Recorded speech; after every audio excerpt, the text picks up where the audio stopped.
जोड़ा लघुचाप प्रभाव में सारा ओडिशा भिजिब। पाणीपाग विभाग 5 दिन जाए प्रबल वर्षा चेतावनी देछि। लघुचाप वर्तमान उत्तर पश्चिम बंगोपसागर में सक्रिय थिबा बेले गांगेय पश्चिमबंग और संलग्न उत्तर ओडिशा उपकूलवर्ती अंचल में सक्रिय रही।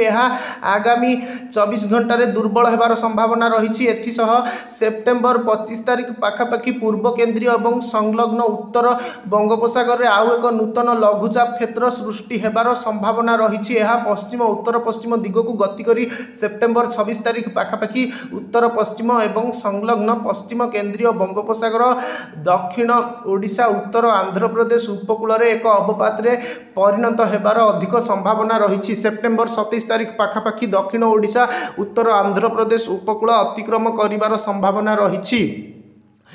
उभय लघुचाप प्रभाव में राज्य में प्रबल अति प्रबल वर्षा नहीं चेतावनी जारी करिछि पाणीपाग विभाग। विशेषकर दक्षिण उत्तर और उपकूल ओडिशा रे प्रबल वर्षिब। आगामी 5 दिन पर्यंत प्रबल अति प्रबल वर्षा थिबा बेले आसंता 24 घंटे सारा राज्य में बिजुली घड़घड़ी वर्षा को नहीं हलदिया चेतावनी देछि।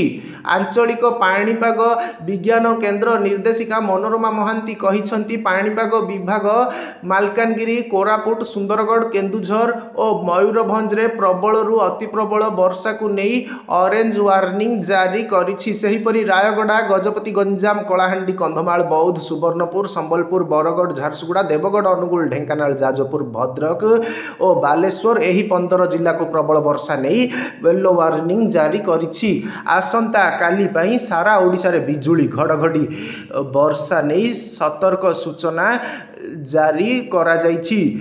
संबलपुर सुंदरगढ़ और झारसुगुड़ा रे प्रबल अति प्रबल वर्षा को नहीं ऑरेंज वार्निंग जारी करिछि विभाग। नुआपड़ा सुवर्णपुर बौद्ध अनुगुल देवगढ़ केन्दुझर मयूरभंज जिले में प्रबल वर्षा नहीं हलदिया चेतावनी जारी करा जाइछि। वर्षा समय रे घंटा पिछा पवनर बेग 30 रु 40 किलोमीटर बहिबार संभावना रही।